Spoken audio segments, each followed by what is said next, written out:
Yeah, we're like an hour and 15, I think. Squirrel. Yeah. Okay, so then you have the grass is greener than syndrome guy. And I have sniffed so much Yeti that my head immediately became shaped for a flat brim. Hello, all right. You're listening to the Gritty Bowmen, home of gritty bow hunting films, interviews, tall tales, and a wee bit of manly boasting. I'm South Cox, and you're listening to the Gritty Bowmen.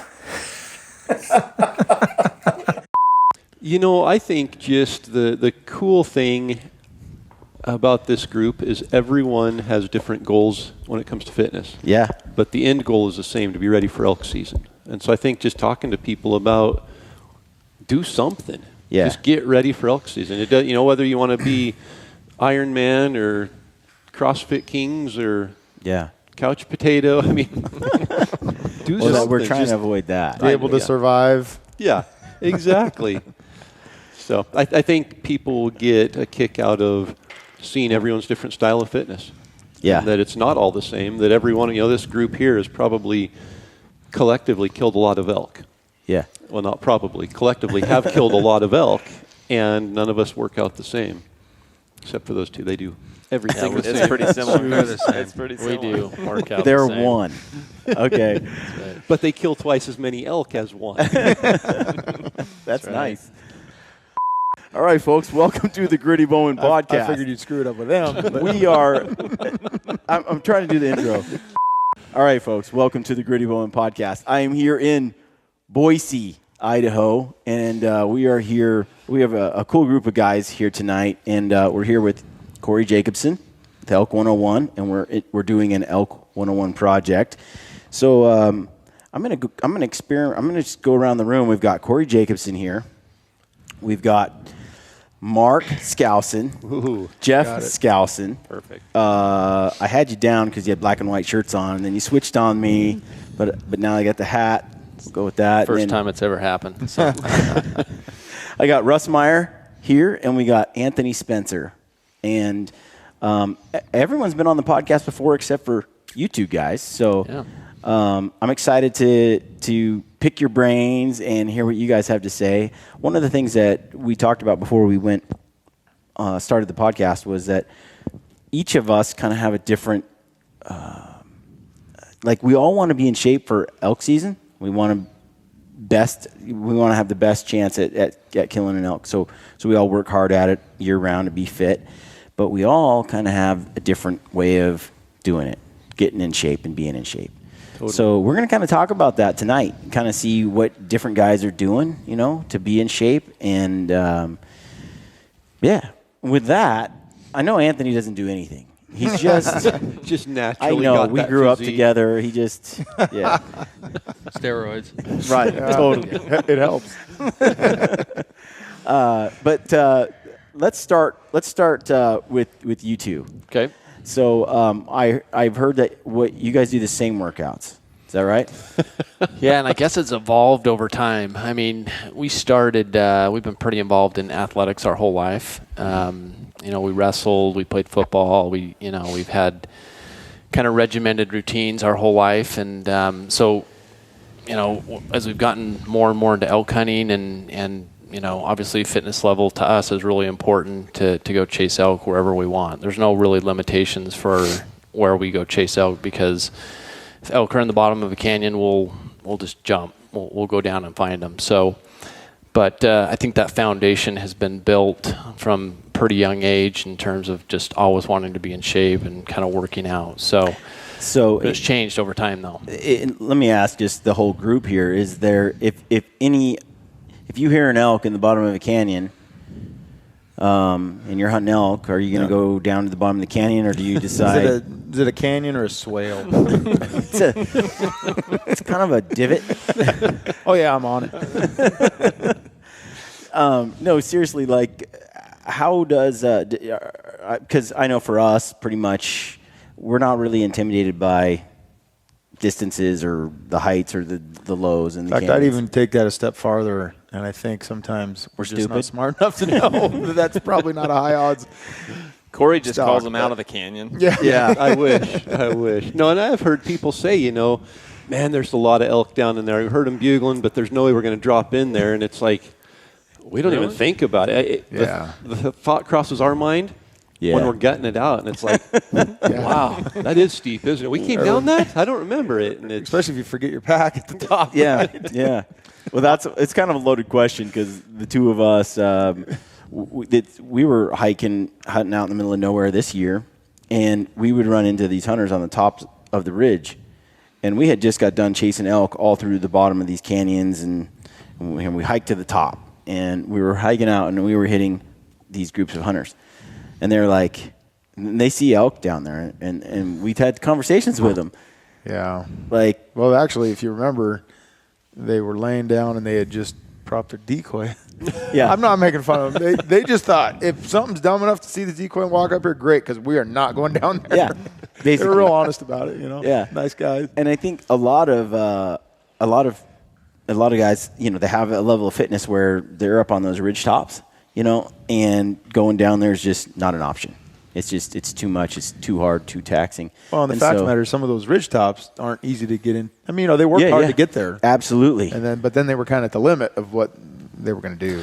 Well, and the issue is most of us hunt on public land, and you got to go sometimes deeper than the general masses to find the elk, right? Yeah. So it's getting in enough shape that you're getting away from the guys that park their four-wheelers on the ridges and are just glassing, and there might be elk down there, but just the decision. And elk hunting is so much more than just bailing off to go kill it, right? I mean, it's not once just you that get hour of physical I mean, exertion. You go on a 6-7 day hunt, and there's lots of different styles of hunting, but if you got your camp on your back and then once you harvest an animal and getting it out, I mean, it is one of the most physically taxing things you can do. Is kind of a hardcore backcountry bow hunter. So absolutely, that's why we work so hard at it. So go back to where you were. Sorry to interrupt you. Tell us. So you've been into fitness your whole life. It's kind of been into fitness, and it's evolved, like I said, to where we were pretty heavily focused on weights for a long time in our younger years, and doing lots of bench press just for weight and lower reps, and like I said, it's the endurance piece of this is become a lot more important, I guess, as we've kind of learned what kind of elk shape we need to be in. So we have kind of evolved into more of a more higher repetition. We focus on, well, I guess we can back up a little bit and talk about some of the kind of the core things that are important to being a good elk hunter. And so we focus kind of on your core, having a strong core. We focus on shoulders and back. Your chest and your arms are important, but the most important thing for an elk hunter, and in my mind, and what we focus on is legs. I mean, that's what gets you in and out. I thought you were going to say biceps. It looks like it. I got it. Yeah, exactly. No, you got to have strong legs, and I mean, it's obviously all connected, but our workouts now are more full body, focus on the legs, but just really kind of build a routine around just building really good cardio and legs, and all those other things are important to have, but that's kind of the key for us now. Yeah. Take us kind of through like a typical workout that you do. So when we get in, we actually divide it up into 4 core lifts. And so we'll do squat, we'll do a deadlift, we'll do a bench, and we'll do a push press. Yeah. And then what we do with that is we do a supplemental exercise with one of the cores, and then we do an aerobic with one of the cores. So, for example, we would do a squat, and we start out with a push press, and in the meantime, we'll be doing a row in a rotation, and then we'll do maybe an ab roll or something in combination. So we'll do those 3 right quickly. Yep. And then we basically rest for enough time to set up the next 3 rotation, which then we would go into a bench press and a box jump and pull up or something like that. The key is you have those 3. Our workouts, like a triplet. Our workouts about an hour. So we'll do the core lift, a supplement lift, kind of a superset. You guys are familiar with supersets, and then this cardio movement. So we don't go run a lot of miles. We do other cardio things, but our workouts are really cardio workouts. Up tempo, fast tempo. Very fast tempo, HIIT workouts, lots of reps. high intensity. And you know what? The thing about working out, you guys know, is just to kind of mix it up. So, some days we'll go in and do our max reps will be 10 to 12. Other days it'll be 20, right? And so we're just kind of, always mixing it up, messing with the body a little bit, making sure that we stay, and it makes it fun too. I mean, just to go to the gym every day. And we're in the gym 3 days a week. Our workouts are 1 hour, very intense. Like Jeff said, we're doing those 3 different groups of lifts, so each of them takes about 15 minutes. So 15 minutes, 15, so it takes an hour. Each triplet is 3 rounds of each triplet. 3 rounds of each triplet, yep. So Mark and Jeff, let me just clarify this. You spend 3 hours a week in the gym, and you look like that. 3 hours a week. And then the off days, we do some cardio. So I've seen your pictures. You're riding bikes. Yeah. You're Just mountain something. biking, hiking, whatever we have time for. And it's really the time of year. Depends on what we do. Like that we just came off winter. We do a ton of snow biking and snowshoes in the winter months. And then when it starts to warm up a little bit, then we obviously start hitting the hills a little more with some weight on and looking for sheds. And then as the snow melts, then we're hitting kind of a mountain biking. We love mountain biking. That's one of our favorite exercises. So we'll mountain bike kind of to 1st of July, middle of July time frame, and then it's time to get in the hills again, start setting up cameras and getting ready for the hunt. The only downside of mountain biking is we're always, just start to get really careful around July, middle of July, because if you go down on your mountain bike and screw your shoulder up, shoulder injury, you can't draw your bow. Yeah, I mean, you got to give yourself 3 or 4 weeks to recover from a dislocated shoulder. So it's like if you play flag football or whatever, you got to take a break before the season starts. I'm sure Russ is the same way, but racing motorcycles is like July 1st. It's okay. I can heal from most things between now and September, but That's right. Motorcycle goes in the garage in July. Well, one thing I wanted to highlight in here, the only person that doesn't have gray hair is the guy that looks like a cancer patient. You know what? That's unfair. This is the MMA look, not the cancer patient look. Sorry. So you're the one guy that doesn't. So I'm assuming there's probably some gray in there. It's just it's shaved so clean. No. I'm probably maybe Anthony might be younger than me, but outside of that, I'm the youngest guy in the group. I think you are. How old are you guys? 42. 42. Yep. Russ? 47. 47. 41. 40. 40. When was your birthday? May 11th, 75. All right. I got you by 2 months. You're younger? I'm younger. All right. So the point I was just trying to make is that in this group, we're not 20-something. Right. There's some older guys here. Some maturity. Yeah. And so as we talk about fitness, because I was going to ask you, Mark, how have you changed? You just told me what your workout is, and that you did a lot of other stuff before, and now you're doing this. Why? Well, a couple years ago, in fact, it was pretty recent. A couple years ago, I found a program that I started doing, and I loved it. It was called a 5x5 program. So you took like kind of 5 core lifts, and you just did 5 reps, and you basically started with pretty lightweight, and you built up so you could do 5 reps. And once you got to 5 reps of that rate or weight, you kind of maxed out. Yeah. And that was good. It obviously helped me bench a lot. It helped me squat a lot. I mean, it was a good program to kind of build mass. But I found that doing some of the other activities like, hiking up a hill or mountain biking, you got too much bulk upstairs, and it's harder to do those things. And so that's why we kind of shifted a little bit. I actually I worked out at Gold's Gym for a while, and I ran into a guy that kind of had a similar mindset. He was a trainer there, and so he kind of got me on this other path of more of this. And I don't even know half the names in the CrossFit workouts, or what a workout of the day is, and all that stuff. Yeah. But this mindset of like we just described, where you're just doing more reps and it's kind of more intense, and you're constantly going. It's not really for the competitive piece of it, like kind of the CrossFit stuff is, but we've just noticed a huge difference. Like we'll go we've done these workouts, like I said, for the last 2 years, but we'll go like mountain biking now or hiking. And we're like, This used to suck. Yeah. And now it's really easy. It's a piece of cake. I mean, we can, Yeah. sort of, the phrase "come off the couch and try something different." But we're in the physical fitness is there to go do a lot of different things, and so, elk hunting. Yeah. You never know. I mean, you got to climb hills and it's steep, but there's a lot of things that are thrown at you, and so Yeah. you just got to be prepared Right. for anything, right? So There are a lot of things that you've talked about that we've done. A lot of similarities. So we'll get into some of that. But before we do, Russ, what do you do to get in shape? Well, You're just like farm guy strong, aren't you? Like right. Russ just goes out and tips trucks real, over like- and drags tractors up hills. I remember the first time I shook his hand, I was like, "Oh crap!" Well, kind of Mark was said. I come back from a sports background. Yeah. I was always driven early. I feel like I learned pretty early that if I'm the guy that's at the gym longer, I'm going to be stronger. I'm going to be bigger, and I'm going to run you over. Right. So that's kind of been my mentality.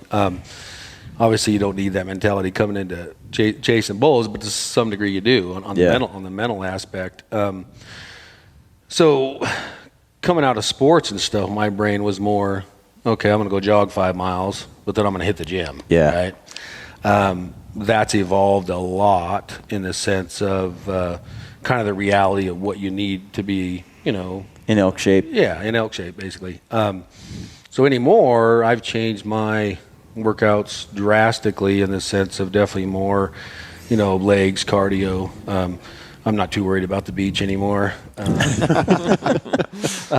You're only doing biceps 3 times a week. Yeah. But a big thing to me has been just the sheer fact of trying to avoid injury. Yeah. From football and wrestling, I come back with some I've lived with some scars and shoulders and hips and different things. And then I also raced motorcycles for a while, which that can be a little detrimental to your health if you decide to spank through the sand wash going 70. Fortunately, I never had any severe injuries with that at all. And you talk about an activity that demands endurance and just overall core strength as a whole. So that was kind of a big part of my workout too, was just riding hard. As it's evolved, like I was saying, anymore, I've really had to tone it down. I've really had to mix it up. I can't do the same thing. Even in the gyms, anything that's barred, whether it's a bench or a military, when I'm locked into a bar, it's hurting, right? So I've had to adapt to that, which dumbbells allow you to move out of those little niches. But anymore, I don't do much of that, even more so over the last even year. Yeah. So I've kind of tried to get my mindset more of just body weight workouts and just cardio, and there's just a ton you can do for your strength. Completely away from weights, just getting in your backyard and just coming up with different activities. You can change those specific exercises as much as you want, so it's not as monotonous. You can set different goals. Another thing I learned for years ago, it didn't really matter how great a shape you were in, how strong you were.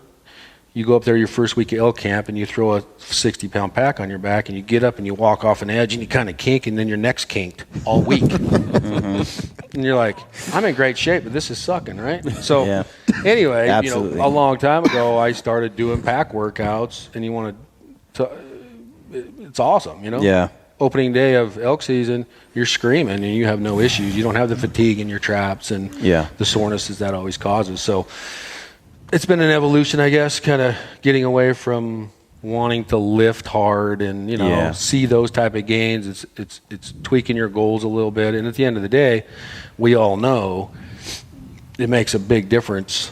When that bull's going over that ridge, just to have no question, right? You're rolling, and when you started the conversation about that, to me, that's kind of the biggest fear. That's a question I fear. I don't want to go, gosh, I don't ever want to freak out. You don't want to look at that mountaintop and go, so, no, that's just, I don't know if I can do that. That's scary to me. And obviously I'm a little older than you guys, but from 40 to 47, there's a little bit more of a, but I still don't, I know what I need to do the problem I have is overdoing it, right? So right now I'm really trying to concentrate on being okay with not going every day, or when my hip starts to hurt, I just have to stop and do something different. Yeah. And I just you and Anthony sound a lot say, alike, dude. You're going to come to me and you're going to get a repeat a lot. Basically, So I guess to answer your question, I try to mix it up. I still like going in my garage and grab my weights and do my back leg bicep or chest shoulder tricep. That's kind of how I break it up. Yep. And if I'm hurting, I'm going to be okay with not doing it. And going and taking a short run or going for a hike. Well, I think that's the thing that's always, Russ's his workout program usually involves a backpack. Yeah. And there's hills over by his house, and so I think that's the cool thing is you don't have to have equipment. No. I mean, Russ is an absolute ox. If I needed someone to come and drag my elk out of the woods, Russ would be the first person I called. Yeah. And he's working out with a backpack and going finding a hill and climbing over fences and picking up tires and carrying them over his head up to the top of the hill. And I mean, just mixing it up, the Rocky workout program. That's what I was going to say too. Is that I've always thought when it comes to any activity that you do, I look at it like there's fitness and then there's conditioning, and getting conditioned, that has a lot to do with time doing it. If you want to get conditioned for backpacking, then backpack. Yep. Well, Russ brought up a really good point too, because you can be in top fitness level, but just the wear and tear on your body of carrying even a 30-pound pack for 3 days can just kill you. Ruin your hunt. Yeah. Or your feet, your feet get soft, and so getting out and hitting side hills and starting to get calluses on your feet. All those things are key, and your style of working out is conducive to helping prepare your body for that. So. Yeah, you get outside of a controlled environment, whether it's box step-ups or whatever machine, versus, actually hiking. Grabbing my backpack and going over to what I call the hill. And, my step-ups are on great big boulders that are jagged and awkward, and I really like when you're hunting. Yeah, it's just like when you're hunting. And another aspect of it is one of the workouts I do over there, and you can talk about any activity is going to give you improvement if you're smart about it and you stay away from injury. But another, I think, important aspect of elk preparation, elk shape, is elk shape mentally, right? So I think it's great to have those workouts that truly test your brain, right? I mean, you can stay on a bench and push out another 4 and get all hyped. One of the workouts I do, you can call it whatever you want, the mile, 2 mile, 3 mile, 4 mile, however you want to gruel yourself out, and starts with a 60, 70-pound pack, and within it, there's step ups and push ups and dips and tire carries and air squats, just all sorts of different stuff, and you can just keep on going and going. The days you got the time and you want to grind yourself to that place, and we all know that place, right? That place where you're just in a zone, and that 80 pounds on your back is just kind of there at that point, and you're just going through the motions, right? You kind of get in the zone of the pack. Well, I think you can somewhat train for that, right? Oh, yeah. Pushing your body past that point, because every single elk pack out of, if you're packed in 5 miles, unless you got 5 guys, you're going to have a 100-pound pack on, and we all know 100 pounds after 3 miles is pretty grueling. You just keep going, right? But I think it's important to incorporate some of that mental training as well. It's amazing to me that wall is there, and the wall is different for different people, but you're going to hit that wall elk hunting. And your mind is going to be the deciding factor of, can you push through that, or do you quit? Your body will do what your mind tells it to do. And if your mind isn't trained to say, we got this, let's push through it, the body's going to sit down there on that rock and say, I'm done. So, I like you did a podcast with Kent Claremont here I just listened to, and I like what he said, that a lot of people will say, I'll take the mental toughness over the physical. But how are they getting there, right? You don't buy mental toughness. You earn it. You earn mental toughness. Through physical hardship. Yeah, through physical hardship. Yeah. My brother's Brent has been doing the Wim Hof deal where he gets in the ice cold water every morning for 5 minutes. We just did it in the Buff 2 days ago. Is there a video of that? I filmed the start of it, and I was too cold to hold my phone afterward. I was shaking so bad. Just shock in the body, or what is it? So basically, off on this tangent, we see a squirrel here, but there's this guy Wim Hof. He goes out every day, and he gets in like cold water or whatever. He climbed Everest in his shorts. Okay, so he took like bare-chested shorts. Yeah, and he took like 17 other people there later because people said it's just you, and then he taught them how to breathe and how to do this cold weather adaptation, and then they did it too. So he's like, we're all humanly capable of doing this, but that's a whole nother podcast. But the point is, making yourself get into an ice cold pond or lake every single day, and then staying in it for 5 minutes takes an extreme amount of mental toughness. Because first of all, you wake up and you're like, I do not want to get out of this warm bed and this nice fire and go freeze for why, right? And there's this whole, once you're in the water, every part of your being is screaming, get out. Like the mind is saying, this is wrong. Get out of the water. This is cold. This is not good. This is, right? You're going to die. You're going to die, right? But being able to shut that part of your mind off and just say, no, I'm just going to stay here. I'm going to just be cold. And I'm not, nothing I can do about it. Yeah, I got to admit, as absolutely dumb as that sounds, that is the mindset, though, like we talked about earlier. You see that elk at the bottom of the canyon or on the other side, it's going to be bad. But you just shut it. You shut it off. You don't listen to that voice. You're just going. Yeah. But I was telling Brent the other day, if you don't practice that, if you never make yourself do things that are just hard, and you just listen to what your body says about, let's just stop. It's just, this is just, I'm breathing too hard. If you don't ever push past that, if you don't ever work on that, then when that moment comes, you kind of let that elk walk by. He's too hard to catch up to, or whatever it is. Big enough. That's right. That's not the one I was looking for.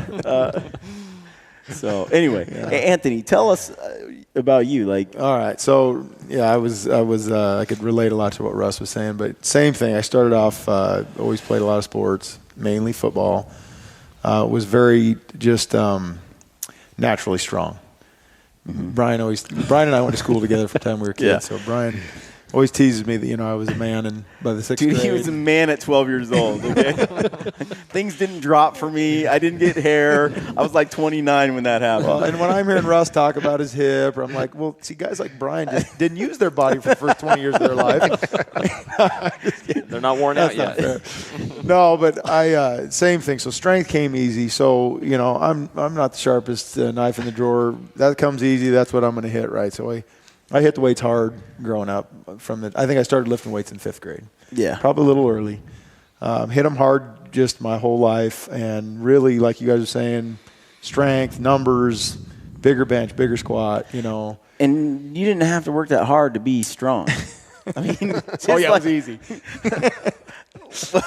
the rest of us. That's the funny thing. So is there mental softness that comes with that natural toughness, or is that? So says Brian. Yeah. No, but it's I'm here to keep him humble. All right. But at the peak of that, I got to where, no joke, I would get on a treadmill to run, and it would hurt. It was miserable to do anything cardio related. And here I was strong as I'd ever been. I think I was about late 20s, early 30s. Yeah. And so at that point, I just thought, man, this doesn't feel good. And so really since then, I've had periods of trying, to maintain strength or gain strength. But for the most part, I do a lot of body weight stuff. Brian and I are actually kind of different. We're pretty different in how we work out. Where Brian focuses a lot on strength movements and stuff. He's a smaller guy by, naturally. I do a lot of body weight stuff. I do metabolic conditioning almost every workout. I might add a strength element to it first, but if I'm going to do, what to me is leg day is 4 or 5 sets of squats, and that's it. And then I'll do my metabolic conditioning, a WOD, so in the CrossFit explain world. to us what metabolic conditioning is. I can give you layman's terms. You have Please. an actual definition. I can tell you what it means. Layman to me. terms would be great. Yeah. What does it That mean works to best you? with To me, it's involving at its base. To me, it's involving as many muscle groups as I can at as rapid a tempo as I can. You know, and it's usually fairly short in duration for me, but that could be anywhere from 7 minutes of just gangbusters as hard as you can go to, you know, probably as long as 30 minutes as hard as I can go. Now, you talking, give us an example of what you're doing for 7 to 30 minutes. So I had a stretch where I was just really hitting the CrossFit gym, you know, an affiliate CrossFit affiliate, you know, just doing this rigid CrossFit stuff. I've taken that and kind of adapted it, and now I just do all this at home. It sounds a lot like what High intensity and actually, Mark, we spoke at Salt Lake, and you kind of explained that to me, and I've actually experimented with that too. And since then, I've been doing something real similar to that, trying that out. You wouldn't know it to look at me. I don't lift a lot of big weights. I'm a big guy naturally, and I've worked real hard to develop that. Yeah, me too. You would probably notice that looking at me. I know. But you know, Brian's a big guy too, but you know, most guys would probably think Brian's the cardio man and I'm the weightlifter, and really it's almost the opposite. Yeah. I mean, I do a lot more cardio. Brian's got to do cardio, you know, once or twice a week, and he's good. Like he can. Well, you know. from the start, like when we grew up together, there was a lot of times where like we go running, and for Anthony it was like if we were getting 9-10 minute miles, he was pretty happy with that. Mm-hmm. I mean, I'm like, when are we going to really run? You know, this isn't a run; it's a jog. This is not running. And Anthony's like, yeah, we're achieving. We're getting there, you know. And I can do hard things. I can do hard things. But then the reverse was true. You know, if we went to lift weights or something, I really didn't have a really strong, you know, strength base. I think that, you know, to back up a little bit, when we talk metabolic conditioning, it's kind of like a CrossFit term where you say Metcon. You know, and that's basically means to do some cardio in essence. But it usually involves, you know, like I think the layperson like a thinks circuit cardio training. I'm just going running. Hit the treadmill. Right. Yeah, hit the treadmill. That's cardio. Yeah. Whereas it's more like a circuit training. It's more of a circuit as fast training. As you can. You're Your using a heart lot rate of muscles. They're all demanding high oxygen. intensity interval training. Yeah. HIIT training, and I think it actually helped your cardio capacity a lot more than just like I used to go run just on the road, you know, 5, you know, 6 miles or whatever, 3 times a week. But I get more benefit out of doing, you know, 100-yard sprint and walking a half a lap and doing 100. I mean, just that HIIT training is I think a lot better for you. That's like what a CrossFit WOD is pretty much. It's a high intensity training. Not to mention all the studies that have been done about how long that affects you afterwards. Afterburn effect, right? Versus that slow cardio for a long time where it kind of dies off quicker. Yeah. So. Yeah. But that's kind of me. My workouts are shorter. My workouts are typically a half an hour long, including warm up. I do them 3, maybe 4 times a week on a good week. I do a lot of shed hunting, and I agree, Russ. You put a pack on, and I'm telling you, every year, spring comes around, I'll put a bag of salt in my pack, and I'll go shed hunting for the day, and it hurts. You carry a bag of salt shed hunting. Yeah. That way you can get rid of it if you don't want it, right? You get tired, you just dump it. Does it attract the sheds? Yeah, that's right. Hold on, are you baiting for sheds? Oh, you've never done that? Uh-oh. New technique. That's a podcast right there. Yeah, but I'm always amazed that it hurts. It hurts the first time when you haven't done it for a few months since fall. So you got to condition the body for that. The other thing I was going to say was and it sounds like everybody does it, I try to train really hard for whatever happens to come up in life, right? But at the same time, I know you want to be a good hiker in the hills, you go hike the hills. Yeah. Nothing replaces that, right? You want to be a good mountain biker, you better get on the bike. You know, you do other things that'll help prepare you to do that, but nothing actually trains you for a specific event like that specific. I was just going to say above and beyond that, when you think about just active guys, physical, just quality of life as a whole is pretty, you know, but like for me, I used to, you know, above and beyond racing or lifting or running or setting a goal. I think setting goals is very important, especially for like me. To me, it was I'm training for Roby Creek, or I'm training for a motorcycle race, or I'm training for whether I did it or not. Whether I decided to go bear hunting rather than go to Roby Creek and run it, didn't matter. I'm in great shape. Cool, I win. Yeah. But above and beyond that, I remember when I was young, starting a family, in my brain it was like, if anything, I will be motivated to save my family if the situation arose, or came up. Right. Whether it's slide off the road in the mountains in the snow, and guess what, Yep. You ain't making it out. Your family's not making it out. It's up to you to, get out and bring someone to save them. Yeah. Even just as simple as being attacked on the street, to be able to protect your family and yourself. Yeah. So, above and beyond just being Elk Shape. It's how you pick your hunting partners, If I can pack my buddy out of the woods if he broke his leg or something. I mean, seriously, though. That's your worst case scenario. That's my worst case scenario, but, I got your back. Yeah.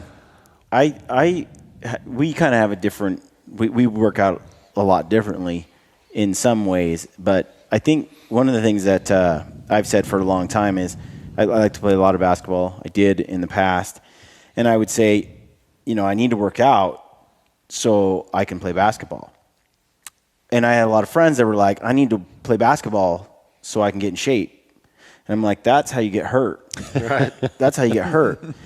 And I think a lot, and I see all these broken guys and buddies that are at the gym, like, yeah, my knee hurts or my calf is like strained, or I hurt my hamstring last week, and they're just they're over there doing curls. Yeah, they're constantly broken, right? And I'll go play basketball. Nothing. And it's all the preparation I do someplace else. And so I think that if you're getting in condition to go hunting, this is just Brian Call, my opinion here. But I think that if there's nothing that gets you in better condition than the activity itself. If you want to get better at basketball, you play basketball. If you want to get better at hunting, hiking, then you hike, right? But I really strongly believe that you should have a nice foundation underneath that. That helps you put that conditioning, that icing on the cake, that conditioning in place on top of that base. Well, if there are muscles that you don't use, for instance, we mentioned mountain biking or road biking or whatever it is, you go out and do that day after day after day, you're still going to get injuries. Right. If you're in the gym protecting those muscles and joints with other muscles and joints, working those out, it creates a platform and a base that everything else flourishes off of, rather than just isolating those specific muscles you're using. And that's where I think that in a gym or your home or whatever, whenever you're doing those weight things, that's a controlled situation where you can put, like, what I like about, like, I lift, I do squats, I do deadlifts, I do put overhead press, bench press sometimes, pull-ups. Your lifts too. Those you were doing some clean jerks the other day. Clean and jerk and sounds snatches. But see, what I was going to say is all those lifts right there, for me, I just do them because I care. I want to basically have mobility, like lots of range of motion, lots of flexibility, and strength through that full range of motion. So my goal really isn't necessarily to get stronger. It's just a byproduct of trying to get good, strong connective tissue, good, strong bone density. So when I put a heavy bar on my back and I do a set of 5 squats, 5 reps of a heavy load, all that, and I've worked my way up to it over years, right? I started at a nice, safe weight, and I did my reps, and over years I've slowly increased that. And as I've done that carefully and in a controlled situation, my spine, all those bones in there, all that connective tissue through my hips and my ankles are more mobile than they used to be, and those bones are thicker and stronger. And my spine, I remember when I put a heavy load on one for the first time I kind of did a squat and I didn't know how much I should do and it was too much and I put it on, I felt like my spine just crinkled, like it just, and I remember feeling like, oh my gosh, these are like bones are smashing here.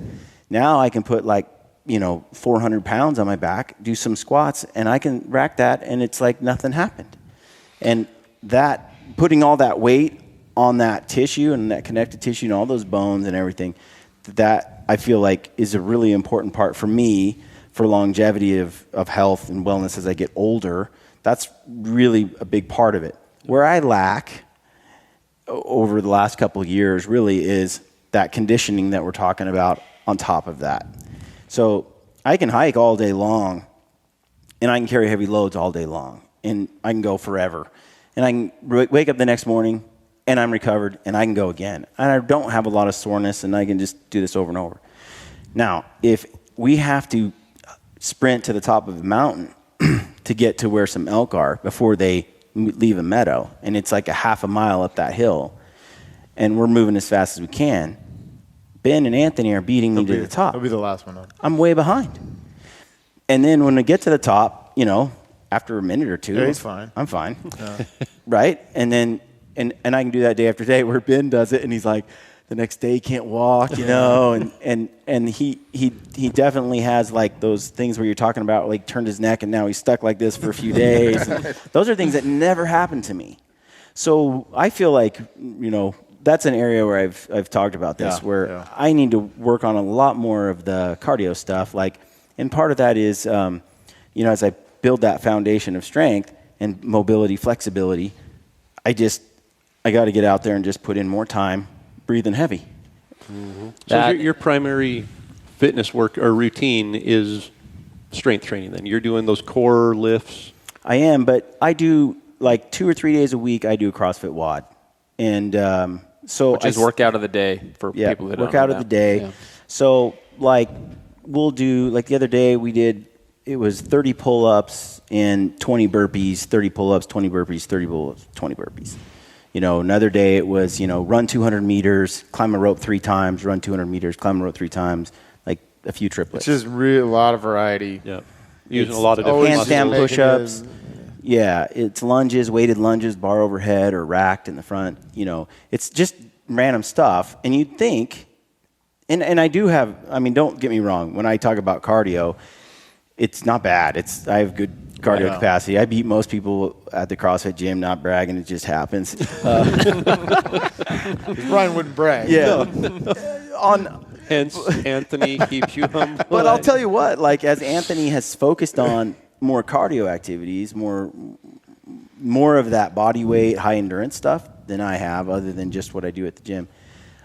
There's a huge difference in our running capability, in our hiking, climbing.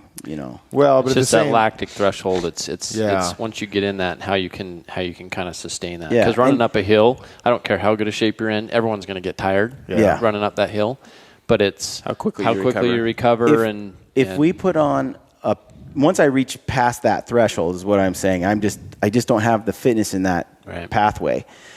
If we put on heavy loads and we hike as hard as we can to the top, I'm going to leave Ben way behind. Yeah. And I might beat Anthony. You carry heavy loads really well. That's what I've seen come out of your fitness. Doing all that strength. You mentioned putting 400 pounds on your back and doing squats. Yeah, no, if I put a heavy load on and hike, I can go a long time. So Russ, I might call him. And if you're going to do it, and if you're going to do it for time, I'm great in that too. But what I found is when it's body weight, I just don't quite have it the same. You know what I think is another really important component of this we haven't talked about that much is nutrition, because if you're doing what you're doing in the gym and stuff, you got to be eating right. It is the foundation for fueling your body and keeping going. That's another podcast. Yeah, it is. But no, it's definitely, it does you no good to go to the gym and sweat your brains out for an hour and do all these lifts and everything, and then go home and sit down and have a bowl of ice cream. Yeah. It's saying something wrong with that. I wish you'd have picked something besides ice cream. But, there's a very personal reason why I gave that example, because that's my weakness. Yeah. I come to the gym and I go home, and the first thing I want when I get home is that bowl of mint chocolate chip ice cream. Well, you've earned it. I didn't. Yeah, exactly. You're not supposed to eat that? I don't. Dude, Haagen-Dazs go out of business if you quit eating ice cream. Stock prices going down. That's my my one Achilles thing. heel. Yep. Yeah, ice cream. Well, it's funny. We're not getting into nutrition, but I'll just spit out. I agree with all that. I'm okay with having a little crutch once in a while. I work hard. Totally. I eat pretty dang clean 90%. That's what I heard once. I said, eat clean 90% of the time. Reward yourself every once in a while. Don't get too crazy about it. But I think over time, at least the way that we eat, I try to eat more paleo-ish, and as I as I eat like that over time, someone brings out like pizza or like sandwiches, you don't even like want at it. Zupa's So kitchen, gross. know, like I just am like. That's why I wish you wouldn't pick the ice cream, because ice cream still is up there at the top of the list. That's the 10% that's okay. Yeah, same here. It's like for some reason, like really fatty, rich, delicious dairy is on the kosher list. Well, we were It's all talking good. tonight about eating the marrow out of an elk's bones, and I've never done that. Brian, You gotta obviously- try it. Well, I'm no, you're telling talking. You mentioned it turns to a gelatin or A whatever. gelatinous. Yeah, and all I heard was gelato, which is a Got you very hungry, rich, delicious it's a new dairy. flavor. It's a new I flavor. do Elk like marrow. gelato too. Oh man, Salt, and caramel. Anyway, so Corey, tell us what you do to be in shape, because you hiked like we've talked about this. You would prefer to carry a light pack and hike 12 miles in a day. Yep. Then carry, let's say, 50, 60-pound pack and hike stay in there 3 or halfway. 4 miles and stay there. Yeah, and I don't know if it's just the way I grew up, but it was just shed hunting. I shed hunted from the time I was 8 or 9 years old. I mean, I would get dropped off when I was 10, 11 years old by myself and go shed hunting down in the canyon. And so it was just all-day hikes, long hikes, light backpacks, and my hunting style kind of followed that. As we've gotten to know each other, I've realized that you have a severe case of ADD. And so What's that? Antler attention antler- deficit. attention. Yeah, you have a hard time like sitting in a tree stand, sitting still. I was talking to Dirk on the phone because we do Don't that believe a sometimes. thing he says. And I have Dirk's thrown him under the bus. He's not going to say anything good Dirk about is like, I'm like, so yeah, you pull out the binos and we glass, and he's like, I heard that you guys don't even hardly carry binos sometimes. Like you actually go hunting without binoculars. And he's like, yeah. I'm like, who does that? That's just the most wrong thing. I just about leave my bow before I leave my binoculars. Completely. Yeah, and you got to understand, where we're hunting most of the time, the binoculars are coming out to be like, 120 yards. There's movement up there. That's our only opening. And The way Dirk explained it was that you don't have the discipline to sit there long enough to glass. That's what he said. If I hear a bugle, I don't need to know what it looks like. Oh, now he's bragging about his bugling. I'm just saying, if I hear something bugle, I'm certainly not going to sit there and say, how big is it? I'm going to go and get close to it and ground check it. Yeah. Okay, so you grew up and you're hiking and you're used to shed hunting, and Yeah, and so I guess raise your hand if you played football in high school. Yeah, I didn't. Sports for me, it was basketball, and I avoided the gym. I played college basketball for a little bit. I never went to the gym. I was a walk-on. I wasn't required to be in the gym, so I wasn't at the gym. I was home eating ice cream. And, so I didn't have that discipline of going to the gym and weight training. I never took a weight training class in high school. If you looked at pictures of me from 1990 to about, last year or so, my arms were, I was skinny. But I was conditioned, and I spent a lot of time hiking. And so that for me was, if I hit the gym, it was August 1st. I'm like, man, elk season's coming in 4 weeks. I better go hit the treadmill and do some pull-ups or something. I'm in shape now. And my wife always made fun of me, and she's like, why don't you just get in shape and stay in shape instead of... It's like my cousin So it came easy. Did that make you soft mentally, do you think? Oh, it didn't come easy. I was not strong, all of my mentally or physically. But I got into going to the gym. But a lot of you have said, you need motivation. You need something, whether it's setting a goal. And I found triathlons. And my wife was doing them, and I thought, that looks fun. You get to swim, you get to run, you get a bike. You don't have to run the whole time. So the cardio part of it was broken up, and it intrigued me. We'd come to the gym, and our workouts at the gym were the circuit-style high-intensity interval, where we would work every muscle group in the body, 3 or 4 times a week, rather than focusing on chest and tries, back and bis type of a thing. And, everything seemed to be working. My back pain was going away. My knee pain, if I came to the gym and did that for a month before I started running, there was no shin splints, there was no knee pain. And so it kind of clicked that, hey, your body wants to work together. If you're in there, doing curls, your arm's going to look really nice, but your shoulders aren't necessarily going to be strong. Your back's not going to be strong. Right. So that whole package of putting everything together, and it just translated into better hunting. Like you said, your back doesn't get sore with a backpack on it now. Your feet don't get sore. First time I jumped in a pool, And I'm like, okay, I have to swim 26 times back and forth to be able to train for this triathlon. Yeah. I made it about halfway across. So I'm going to drown before I get to the other side. Can we touch it? That was an eye-opening Yeah. experience. And I'm like 26 times. So I get home, and the next day I can't get out of bed. I can't move the bottom of my feet. My arches hurt. My fingers hurt. And it's like, what happened in that water? What they put in the water? Mm-hmm. But it's just, that workout of getting all of those different muscles and tendons and everything working together to support each other is so important. So my background of, like you mentioned, going to the gym, I played basketball for 4 hours a day, and I shed hunted the other 11 hours of the day. I didn't get married until my mid-20s, so I played a lot. I went and I was always in the hills. I was always active.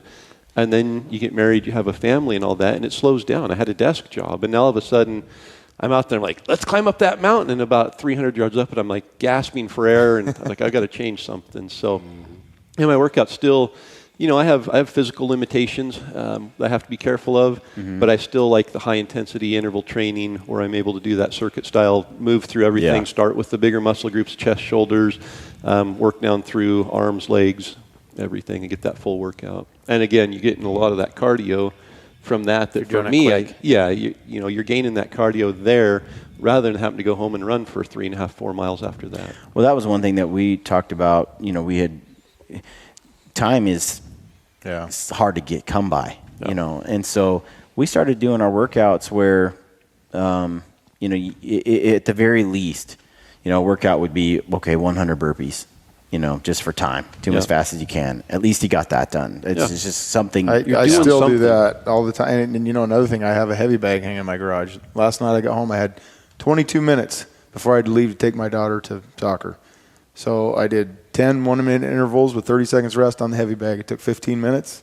I was drenched in sweat when I was done. I was huffing and puffing, and sometimes that's all, anything's better than nothing. And consistency, though. Yeah. And I think that high intensity, I just can't emphasize that enough, at least for my fitness, and it sounds like yours as well. And, if you can go as hard as you can for 7 minutes, 10 minutes, that's a workout. I mean, totally. A lot of those CrossFit workouts that we do, they're 7 minutes long. Some of the most painful ones are 7 minutes long.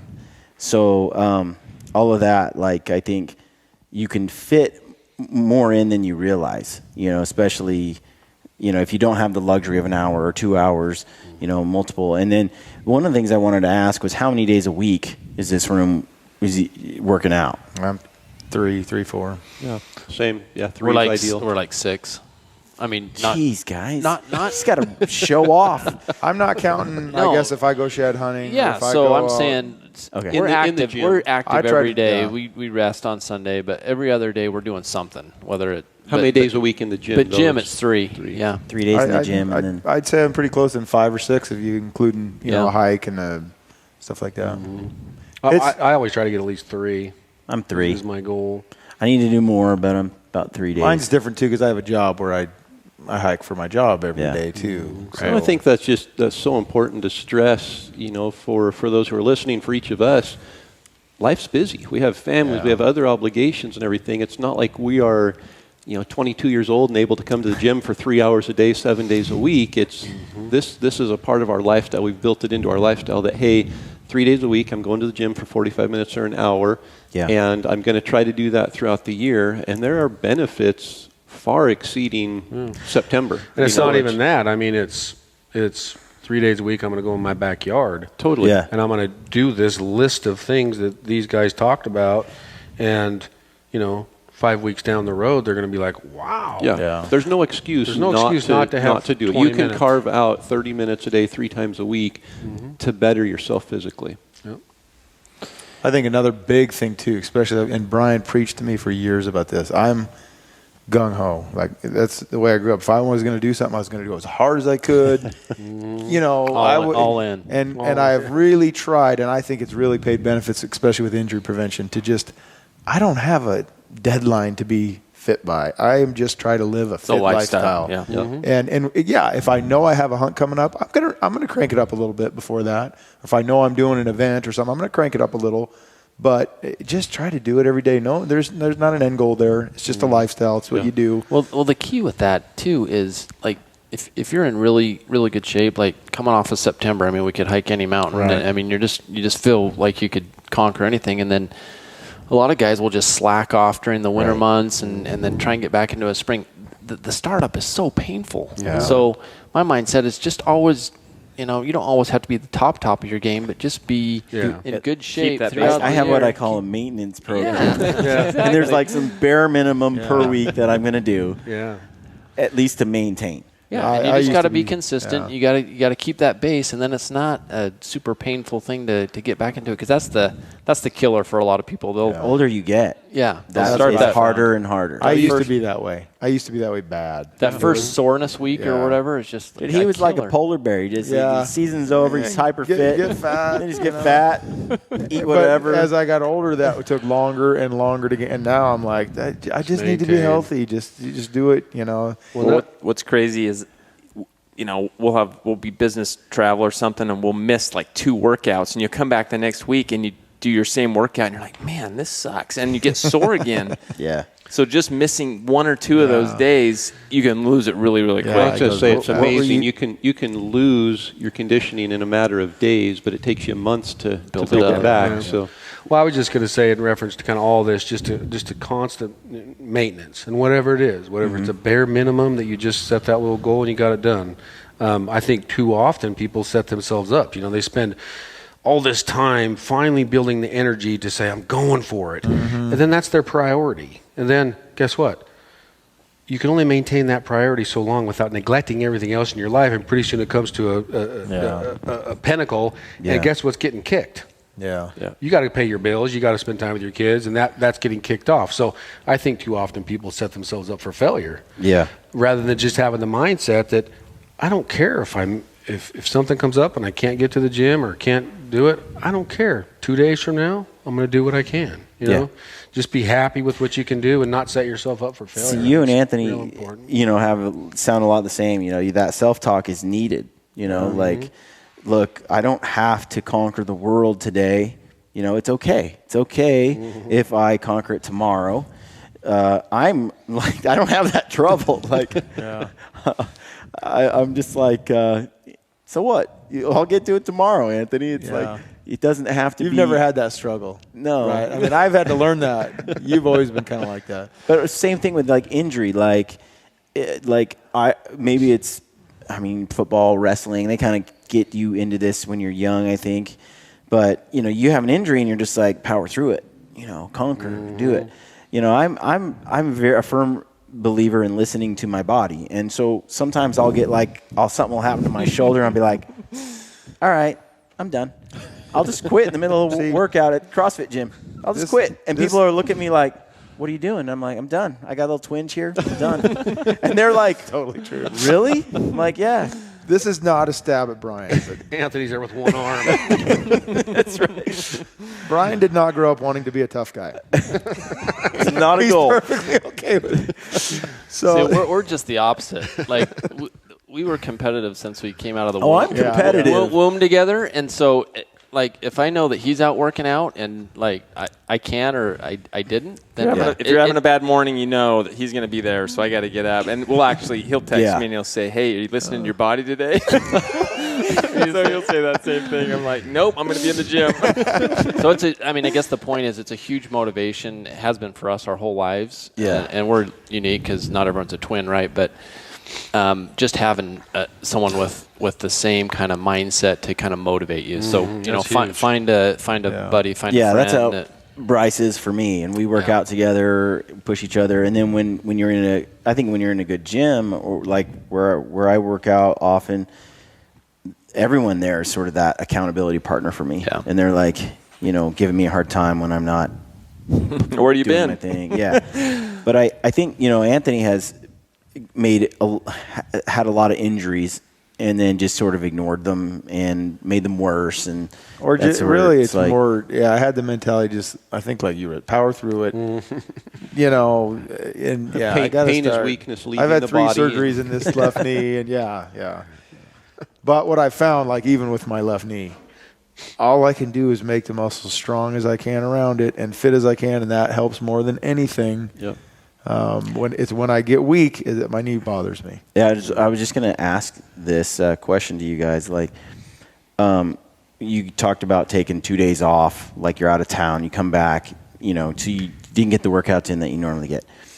I have found for me, and as I've gotten older, this is the case, that I kind of need to do movement every day. So even if I don't hit the gym, I'm still on the foam roller, I'm still stretching, I'm still doing some push-ups, sit-ups, squats, air squats, some stuff just for 15, 20 minutes, maybe in the morning, afternoon, evening, just some movement. Yeah.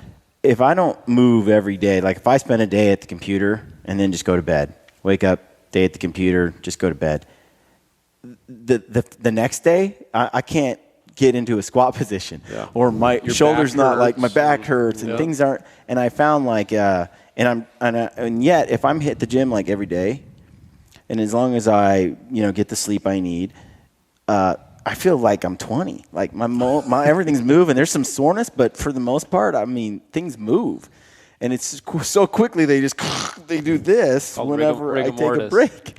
Yeah, like I think a lot of that's it depends on what you do for a living. It depends on what you do every day, right? Because you're behind a computer. Well, and I think that's so important to look at. We look back 20, 30 years, the generation that they were loggers, they were farmers, they were continually physically active, and their job was very physically laborious. And now we sit at a desk, and if we don't make ourselves get out and do something, and you just look at the shift in acceptance of physical conditioning. 5 years ago, even, there were people, you get on the forums and say, I'm going to the gym tonight, you would get attacked. Especially out here in the countryside, Boise. Well, I think it's funny because Brian's seen this. I live in Weiser, big farming community and ranch community. Yeah. You talk like this amongst some of those ranchers, and they look at you like, "What are you talking about?" Like, and let's not even get into trekking poles. my mom was like, "If you're gonna, what's the point of working out? Go out in the yard and do something. Something, dig a hole and plant some stuff and do some yard work. Move these rocks for me." Yep. And I'm like, "Mom, at the gym, I got to do curls, my biceps." That's right. So what about getting up in the morning or getting off to the gym? How many of you guys is it like, I can't wait to get to the gym? Oh, yeah. Or is gym your playtime, or it's like, man, okay, I'm doing this because it's a goal and I'm doing this, and you make yourself. Which is it for you guys? I've had both. I'm not going to lie. I work out in the evening for the most part.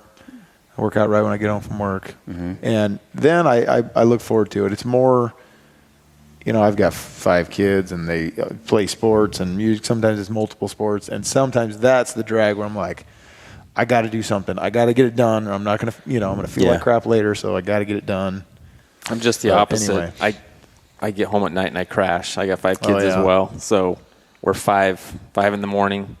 Just like clock first thing. Yep, just get it done. The rest of the day goes a lot better. You feel better all day. I mean, I can't control always what happens in my house in the evenings, so I just can't be as consistent. But I mean, whatever works for everybody. We just happen to be early, my early gym's risers. at home. And typically my only workout partner is my wife or my son, and so that's kind of like that's been my compromise.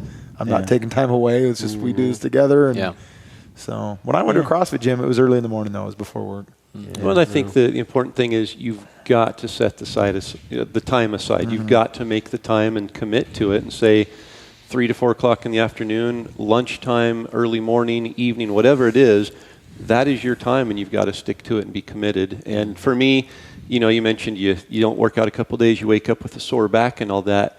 That for me is the motivation. Like, I don't want to feel that. I want to go to the gym because I know how good I feel when I go there, and that's important. You know what's funny is anybody else done this? The time I will never miss workouts is when I'm on vacation. To me, that's vacation. Nothing's getting in the way of my workout. Not only that, to me that I'm the same way. Not only that's what I like to do because it's fun. Totally like. I also then like to lay down all day and not have to do anything after that serious workout. It's like I think that's why it's so important too. You talk about getting up. you asked the question, is it fun for you to go work out, or is it something that you're not looking forward to? And I think, you know, the workouts that we do now, I love them. I love going to the gym, but it's because we're sticking kind of with that main platform, but we're mixing it up all the time. Mm-hmm. So, you know, you're just doing something different every day, and you're challenging your body, and that's what makes it fun. I mean, when I used to go to the gym and just, you know, do a pyramid of bench, and, you know, it just gets monotonous if you just keep doing that over and over. But if you mix it up a little bit and cross-train your body, you're going to be better off anyway, and it makes it funner to go do it. So, yeah, I was curious because for me, you know, going to the gym is like my downtime, my relaxed time. It's the time, and even though I'm going to push it, and I'll probably fall on the floor after the workout, you know, lay there and leave a sweat angel. It's still, that's my like recreation. That's my time to like just let off the steam, and I am addicted to it. I actually can't wait to get there. Yeah. That's when I'm feeling good and in shape. When I'm not in shape, it's like it's harder to be motivated. And so that's where, for me, you know, I really don't like to get out of shape. If it's at all avoidable, it's like this is a lifestyle. This is my whole life. I just work out all the time, and then it's just something I look forward to. Well, it's more than psychological too. I mean, there's actually, I'm not a chemist or anything, but there's a chemical endorphins that are released in your brain that if you're working out and you're in shape, it definitely motivates you to go do it again rather than being sluggish and you know, it's just a spiral. But so I don't want to end this yet because I would have another question for you. I'm just going to open another can of worms real quick because this is part of this whole thing, and that is recovery. Like, I feel like as I've gotten older, that recovery is such a huge part of my fitness program. And you talked a little bit about it, Jeff, when it comes to fitness. It's going the wrong way with recovery there. I thought you meant like, hi, my name's Corey. I'm an elk. No. When you talk about your diet, I think that's really important. I don't really want to delve into that so much because that is a huge part of recovery. But I did want to ask about sleep. Like, how much sleep are you guys getting? Brian's trying to find support for his 13-hour day habit. Hey, I'm lucky if I get 8, but my goal is 8. And I feel a massive difference when I get a good solid 8 hours of sleep versus even 6. You know, 6 over time, 6. I just don't recover the same. Yeah, I mean, if I'm up at 5, by the time 9 rolls around, I'm like, by 9:30, I'm out every night. Yeah. So I poke a lot of fun at you, Brian, but honestly, that's one thing you have changed my viewpoint on. I prioritize sleep now. I didn't used to. Brian harped on me for years. I was a 3-4 hour night sleeper. Yeah, and I paid a price. It eventually came to a head, and I paid a price, and I don't do that anymore. I prioritize my sleep. Yeah. Are you the same as Jeff? Yeah, I probably don't. One of the dynamics of his house is his wife goes to bed like super early. I think I've called over there and she's been in bed at like 8 o'clock. Yeah. And so she goes to bed with the kids. The kids are in bed by 5. So when you have 5 kids, I think but that they're the mom up, is they're ready up for at bed 5. at 8. Literally, all my kids are up. Yeah. So we're the same way though. So I mean, kids are down early, usually by 8:30, and then I try and I hit it by at least 10. So I'm 10 to 5. So. You know, maybe not 8 hours every night. 7. Yeah, 7. I'm 7. I'm usually 7. I'd shoot for 8, but I shoot for 8. I'm 7.5. I'm usually mad about it, but what about you, Russ? I'm a 7-8 guy for sure. Yeah. As I've gotten older, definitely, I don't know, it just seems like that's real important. And I've always I go through different stages of just kind of being an insomniac where I can't sleep, you know. So I just deal with it. If I don't make an early morning workout, then I just say, well, I'll do it in the afternoon kind of deal. And kind of going back to what you're saying, having a partner. And, you know, I work out on my own a fair bit, but then I've got some buddies that we hook up. And those are the days I'm more excited when you were asking earlier about, you know, are you pumped to go? With me, it always depends on how much sleep I got, you know. And anytime I'm, you know, you get a call and my buddy John says, you ready to go? I'll never say no. Right? Yeah, I'm ready. Same here. I've been waiting for you to call. I've been sitting outside. But still hitting those roadblocks with maybe an injury, being able to just you know, talk about recovery is being able to just say, I need a couple days recovery. You know, I agree. We had a hard workout, even if you're not sore or whatever. With me, I'm like, I'm gonna give it a couple days. You know, it seems like when I do that, even those days, I'll give it 5 days. I come back, I'm like, I feel good. You know, I feel strong, kind of just recover. I'm reluctant to say it because I think most people don't push themselves hard enough. But there are some people like Anthony, sounds like you to an extent, where you've spent years pushing yourself, sometimes beyond probably where you should. I witnessed Anthony do that a lot. And go work out super hard for 2 hours, sleep 3 hours, get up, do it again, weeks after weeks, and it's like that's taking a toll, you know. And I don't do that stuff anymore. And I feel like right now it's as I'm getting older, like to me, it's very important to manage that fitness. So if something comes up and it's I don't get to bed till midnight, 1 o'clock in the morning, I've slept 4 hours. The next day, I'm like, I don't go to the gym and pound myself. I'm like, you know what? I don't deserve the workout because I didn't do the sleep that earned it. And so then not only that, I think it's a lot like your diet. If you aren't putting good in and getting good sleep, you're not going to get near as much out of the workout. Right. Your body's not going to put those gains to. It's wasted time, wasted effort. I always make fun of Jeff. I go, so you're settling for a 250 bowl today? Not getting up, because I'm going for the 380 bowl. I'm going to the gym. If you want the little guy, then you sleep in. Sound like Anthony. Also the number of reps. If you can only do 10, I mean, that's a raghorn. You get a raghorn. Well, enjoy that 4-point. I don't know about you. I was mule deer hunting. Hey, it tastes better. Getting a cow. Well, Corey, how much sleep? You said 7? 7 and a half? If I could get 12, I would. But I shoot for about 8. Well, I think we should wrap this up. We kind of we got there. It's pretty cool to hear everyone's kind of take and long topic here on fitness. But Corey's got us down here doing some ELK101 project, and we're going to be. The cool thing is we've got 7 of the 20 ELK101 pro staff members right here in this room, and we're focusing on a fitness project. We're working on some other projects, so it's fitting that we talk about fitness in a Gritty Bowmen podcast. Yes. Yep. No, this is cool stuff. I'm glad I got to come down here and do this and hang out with you guys. And I want to get a couple more of these in maybe before the week's out, so weekend's over. So, all right, guys. Glad I got to see you guys again. Yeah, man. All right, stay gritty. And meet Jeff. Good maiden voyage for us, though. Yeah. Thanks for having us on. Appreciate it. Thank you. Thank you. All right, guys. All right. Okay, Gritty friends, I hope you enjoyed that podcast. If you did, please take a moment to leave us a review on iTunes, Podbean, or Stitcher. We love reading your reviews. And connect with us on social media if you're on there. Look us up on Facebook and Instagram, and take a moment to subscribe to our YouTube channel so you can receive notifications when we upload new videos. We've got a sweet deal with Mountain Ops.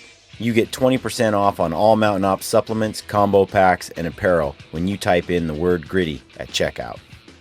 If you're a hardcore elk hunter, or you want to be, go to the ELK101 website online and check them out. Our friend Corey Jacobsen is killing it with some of the best elk hunting information and entertainment on the web.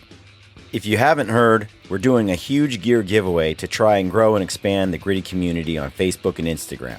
I asked a bunch of friends to pitch in on this gear giveaway, and they all came through with some awesome stuff. Our friends at Kifaru, Rockslide, First Light, Phelps Game Calls, One Shot Gear, Mountain Ops, XXX Archery, Blacktail Outdoors, and Is It September Yet are pitching in some sweet gear for the giveaway. We'll announce all the details in the next few weeks. All you have to do to be entered to win is like our Gritty Bowmen Facebook page and follow us on Instagram. All right, friends, let me leave you with one other quote from Theodore Roosevelt, who said, "It behooves every man to remember that the work of the critic is of altogether secondary importance, and that, in the end, progress is accomplished by the man who does things." We all have a choice.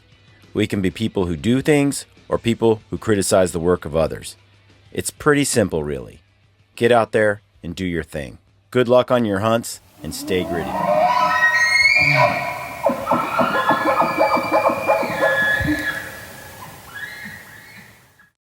This is Ty Stubblefield, and you're listening to the Gritty Bowmen.